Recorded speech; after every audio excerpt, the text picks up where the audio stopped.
I'm taking a little gold paint, which I bought this crap at Walmart for, I don't know, you know, a couple of bucks. And I'm going to have to cut these wires. They're to the lights to this gauge right here. This is the gauge.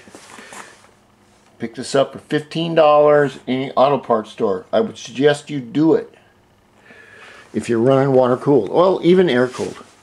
Because you don't know. If you're running a stroker or you're running a big setup, you gotta have, it's got to be air cooled. Anyway, I put white on this wire, gold on this wire. I'm also recording it, and now I'm going to cut in between them. They're wet. And there goes that. Now I'm going to put this out here. And this is an old, very old panel.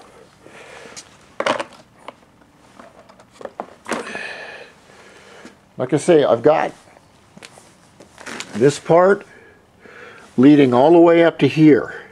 This is a floor panel. It's not made anymore. Can't be, you can't buy it. This is a nose titty. That's what I like to call it. I don't know why. If any of you women are out there listening, I ain't fucking sorry, because I may be old, but I ain't dead yet. So we can call this a nose boob, nose titty, whatever you want to call it. And you can see it's broken right there.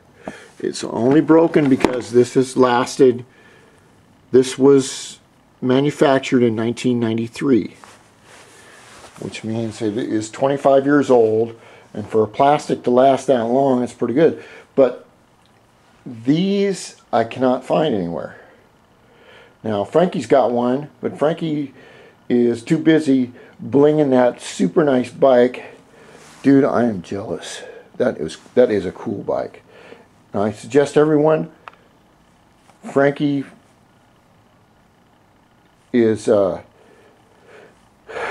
comments on my channel a lot. Punch on his picture. You got to see his bike. It is tight. It is really, really nice. Now you got to remember also that I'm in a little town in Washington State. I'm the only stroker probably in this state. Now right across the river in Portland, they have a bunch of guys that are running it's a scooter shop, and they're running a bunch of Zuma and DIOs, I guess. I'm gonna have to drop by there one day. I don't know, you know, if I get old enough. No, if I get not too old. But I will take these panels right here.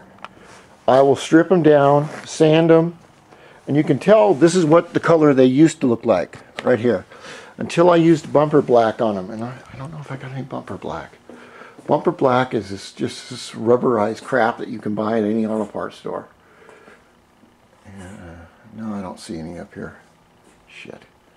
Anyway, I buy a couple cans of it. I also buy a couple of cans of this stuff called Bulldog adhesion.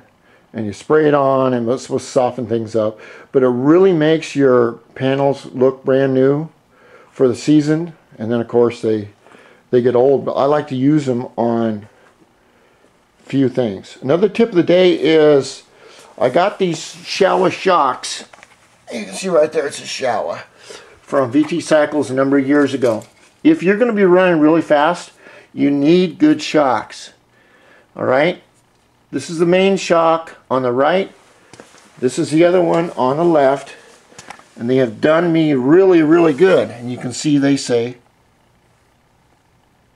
Showa. Of course, they're not cheap, but you want to run good shocks on your front of your bike, and you want to run a really good shock on the rear of your bike.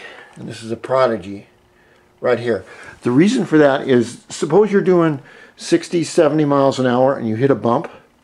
With your regular shock, it will compress and then throw the back up like a $14 hooker and try and throw you right off the bike. Just like if you got a girlfriend or something and you're talking to her in a special situation and you say, God, you're almost as good as your sister. I gotta throw a little humor there. DIOSpeedDEMON, rock on.